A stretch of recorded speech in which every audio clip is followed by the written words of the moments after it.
And really, climate-related migration is very complex.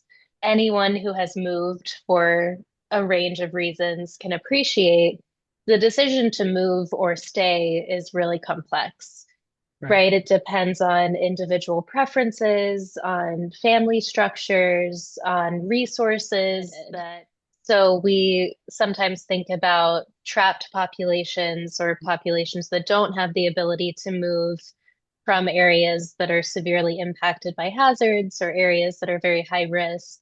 And that can occur again across these kinds of settings. A move, especially, can be a proactive adaptation strategy, right? Mm. So it's not just a failure of resilience, but it can really be a household coming together and saying we're going to move as a proactive adaptation to those slower onset kind of effects. And one of the emerging problem of migration is the gentrification. Over few months I stayed there, I have seen how rapidly the landscape is changing. And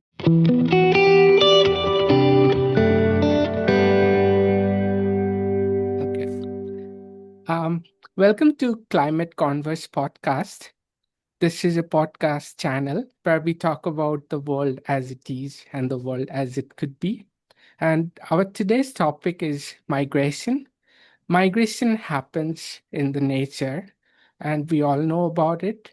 Different bird species migrate, and even our ancestors might have migrated from the eastern and the southern part of Africa. But today we're going to talk about migrations related to climate change. And for this discussion, we have with us Dr. Kelsey Best. She's an environmentalist and an assistant professor at the Civil, Environmental, and Geodetic Engineering uh, of Ohio State University. Kelsey, welcome to the podcast. Thank you so much for having me. It's my pleasure to be here. Um, I I've been uh, following your work, and I was quite intrigued. You did a lot of research on the climate-related migration in Bangladesh, and I actually, my parents and I was also born in those regions, but on the Indian side. So my hometown is called Diamond Harbor, which is next to River Hooghly, and which is like 60 kilometers from Sundarban region. And I have seen while I was growing up how our suburb changed, and the change was quite drastic. It used to be a very leafy suburb, less number of people, a lot of trees, and uh, within a decade, everything changed. There are so many people, and there are a lot of destructions of trees and every sorts of things. Um, so, Kelsey, you worked on migration. And so, if you could tell our viewer what are the key drivers in migration? Um, yeah. Sure. Yeah. So my dissertation research was focused on climate-related migration in Bangladesh and in and around the Sundarban region. So I've been lucky enough to visit there a few times and even hike through the Sundarbans. So I've been close to where your family is from. And really climate-related migration is very complex. So I think in maybe some of the popular media or even some of the earlier research, we would think about some kind of climate change or environmental event occurring and then pushing movement or migration. So we would think about it as kind of a linear process. But in reality, as I think anyone who has moved for a range of reasons can appreciate, the decision to move or stay is really complex. Right. right? It depends on individual preferences, on family structures, on resources that households might have or not have. And so, in that context of complex decision making, then climate change and environmental change usually operates kind of non-linearly, maybe indirectly. So when I was working in coastal Bangladesh, I was looking a lot at droughts and the relationship between a drought event and migration from mostly areas that depended a lot on agriculture for their primary livelihoods. So a drought would potentially operate by impacting those livelihoods and disrupting the agriculture so that then the decision to move might actually look like a decision that's based on economics. So it was very common for farmers to move to Dhaka, the capital city, to seek additional livelihood options. So if you actually talk to some of these migrants, which I have, they might say that they moved for job opportunities. And that's true, of course. And then kind of the indirect effect could be climate change. So really it's very context specific. It's very individualized and very personal as well. I was going through some of your talks, and also I started reading the book that you published, I think last year, The Migration and Displacement of Climate Change. So there you talked about several macro and micro parameters that actually decides whether someone is going to migrate to some other places or not. And so it's very interesting dynamics. I was wondering if you could tell a bit more about it. Sure, absolutely. So this is getting at that complexity that I was alluding to. So some of the micro level dynamics are those individual and household factors, right? So someone's propensity to migrate depends on their age, their gender, their own economic resources, their livelihoods, their families. And again, I think this is where maybe some of the listeners can really appreciate just personally how complex that decision to move or to stay can be. Place attachment is a big one as well. So generally, people might feel connected to their homes, which makes it harder to make that decision to move. But then thinking about macro factors, we have things like the political landscape of a place and the region. We might have broader economic opportunities and distributions of economic opportunities. Social norms. Is it right? Is it accepted to move from a place or not? And then environments. So environmental change can be a piece of that macro, those macro variables that we think about. So it really is a combination of kind of the individual and the household as a smaller unit, and then these bigger factors that some of us might not even be aware of influencing our decisions. Right. So there are different climatic drivers uh, for a community to migrate. What are the most prominent drivers of migration, climate-related migration, in your research that you found? Hmm. That's a great question. So it does really depend on the context. So what the climate drivers in Bangladesh are very different from other Mm. regions or other communities. Um, and I will say we can kind of think about the drivers maybe in two buckets. So one is the rapid onset climate events. So these are natural hazards, disasters, things like hurricanes and cyclones and flooding events, right? They're kind of a shock to the system. And we experience those in the US as well, of course, and they can result in movements, generally movements that are less planned. So in this research, we might call that a displacement. It's still a movement from one place to another, but it's a result of this kind of severe shock. But when we're thinking about climate change, we can also think about slower onset changes. So those are things like sea level rise, or in Bangladesh, with sea level rise, you have, for example, salinity encroachment in groundwater. So the groundwater becomes salty, traditional agriculture might fail. It's harder to find safe, clean drinking water, et cetera. So these are slower, kind of creeping effects. But then you might have households really making kind of more planned decisions to move or stay based on their resources, their capacities. And in that context, a move especially can be a proactive adaptation strategy, right? Mm. So it's not just a failure of resilience, but it can really be a household coming together and saying we're going to move as a proactive adaptation to those slower onset kind of effects. The region I'm from, we have a lot of marginal communities as well as a little affluent communities living side by side. And from my personal experience, I have seen those marginal communities, mostly who are fishermen or who do small scale cultivations, but they're actually not landowners, but they're farmers who are mostly laborers. And there is a trend of like there is one part which is seasonal, so they would migrate uh, over some specific time of the year.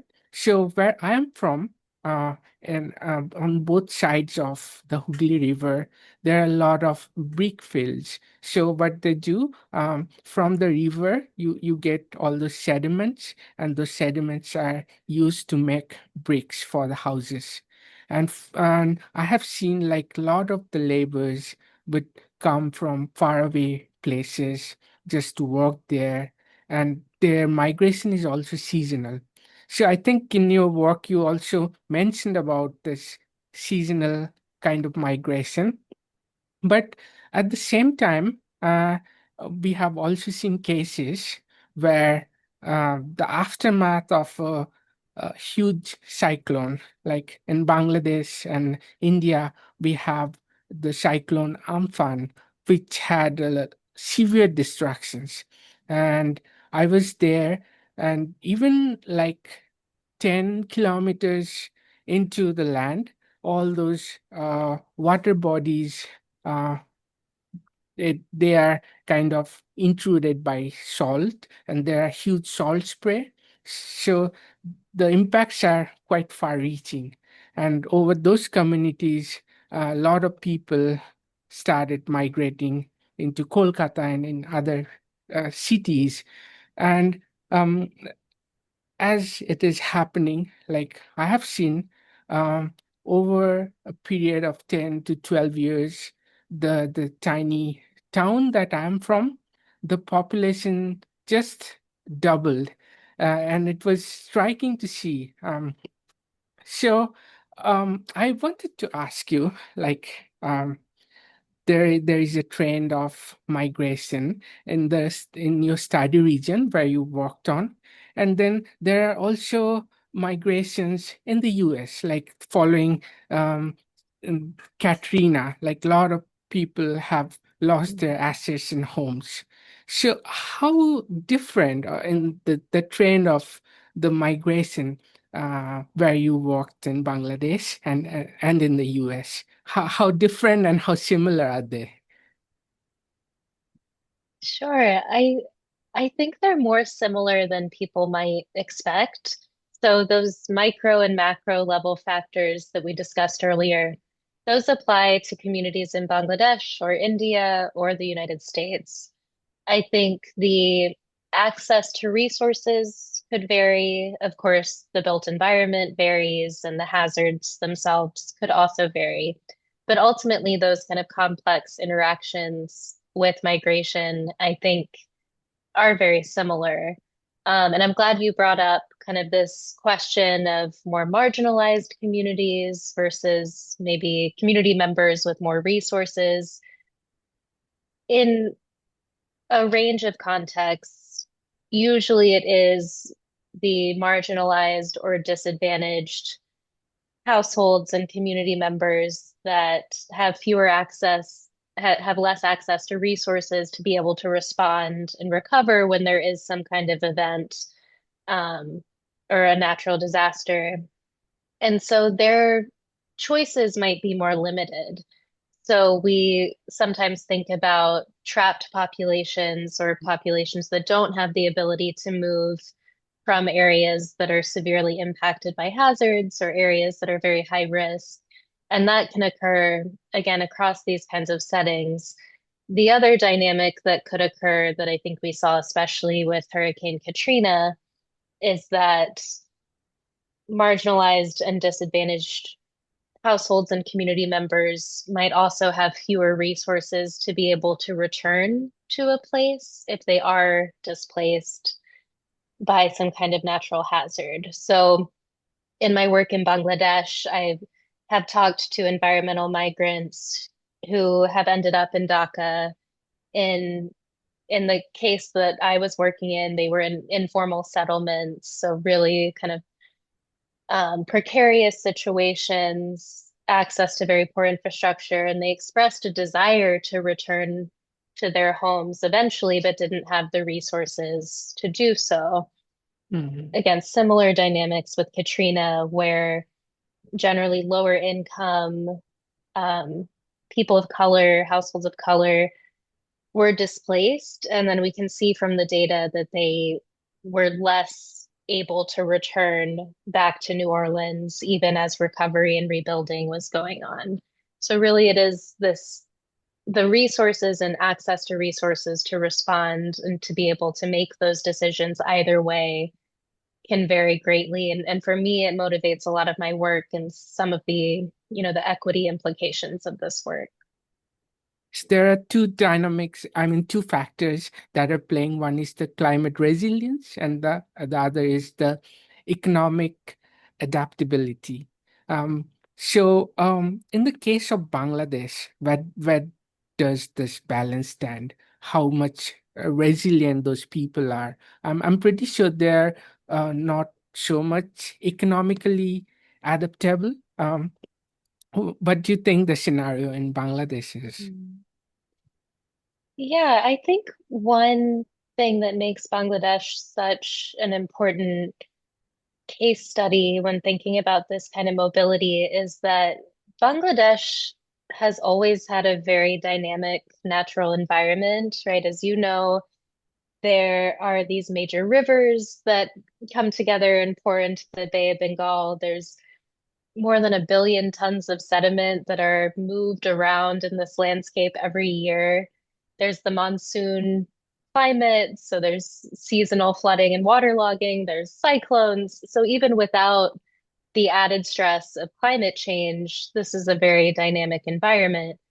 And so what I think that means is that people in Bangladesh and in some of these rural places where I've studied are highly adaptive. They might not have the traditional economic resources, and that is certainly an added challenge, but in some ways they have adjusted to these dynamics.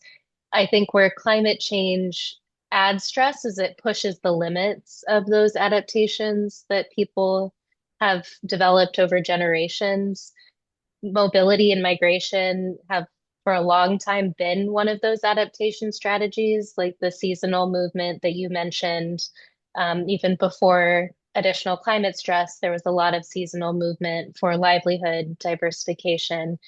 So I think climate change is testing those adaptations, but at the same time, we are seeing kind of creative adaptive solutions emerging. So things like moving some agriculture from rice to aquaculture and shrimp farming with salinity encroachment. Or I've even seen examples of like floating gardens that people Right. have created to respond to flooding. So I think that's a strength of some of these settings in Bangladesh. And I do think in the United States, as we're feeling more and more of these same kinds of pressures and stressors, learning from places like Bangladesh can be really helpful. And I'll give you one more example. So in the US, there's recent conversation around this idea of climate havens. So places, urban areas where people might move as a result of climate change that have relatively low climate exposure, ample water, ideally other services and resources like employment and education. And this is a fairly new conversation in the US that I have actually seen initially emerging out of Bangladesh. So there were conversations years ago in Bangladesh about creating climate migrant friendly cities to draw some of these migrants and take some stress off of Dhaka, but really intentionally design kind of satellite cities to be able to accommodate these migrants, to have infrastructure and resources to be able to take them in. So I see that as like, oh, Bangladesh was thinking about that years ago, and now it's coming to the US. So I think if we in this country are wise, we can learn a lot from contexts like Bangladesh. And one of the emerging problem of migration is the gentrification, right? So if one, like people of certain community move to some other places, and there is like a disparity in the economic status, sometimes it becomes harder for the local people to survive. Um, you have done a lot of work on this. I wanted to share my experience. During COVID time, I happened to live in a place in Himachal, which is um, at the foothill of the Himalayas. During COVID, there was a trend of work from home, and a lot of techies they started migrating in the mountains, and they call it work from mountain. So there was this new trend where a lot of like people who could work remotely, they started moving into regions where you have colder temperature, better air quality, nicer climate. And I lived in a place in the Himachal called Bir. Bir Billing is famous for paragliding, and it used to be only the place where who are into extreme sports or the who are into hiking, they would come. uh, Over few months I stayed there, I have seen how rapidly the landscape is changing, and I have experienced the rent.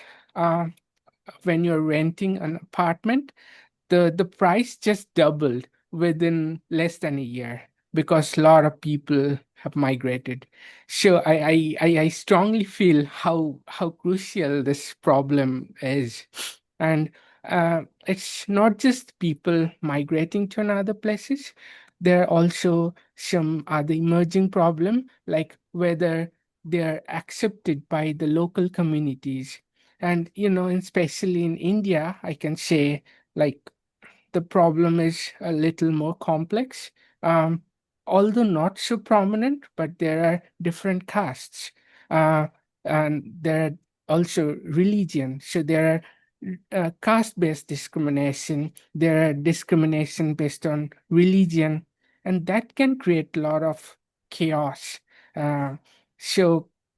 Um, Over my stay in Beer, I have seen even so many development happening.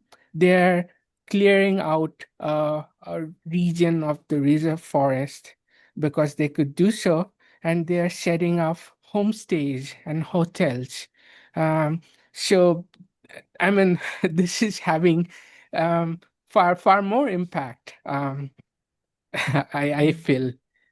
Um, So, Mm. I wanted to ask you, what are um, the the institutional capacity to control and you know um, this problem of migration, and Mm. um, during your work in Bangladesh, what kind of uh, political and economic measures have you seen which is taken up by the government, and how Mm. successful was that?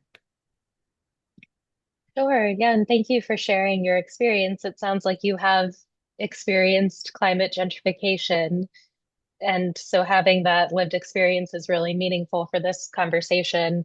Um, so I mentioned those kind of climate migrant-friendly cities that Bangladesh is thinking about and planning for. So one of the cities that has gotten a lot of attention there is Mongla, which is a port city that was identified because there's potential capacity to take more population. There is capacity to grow economic and educational opportunities. So it was identified as a potential destination for climate migrants. I did work with a student who went over to Mongla maybe 2 years ago, 2 summers ago, to interview government officials and migrants there and try to understand how well that plan has been working so far.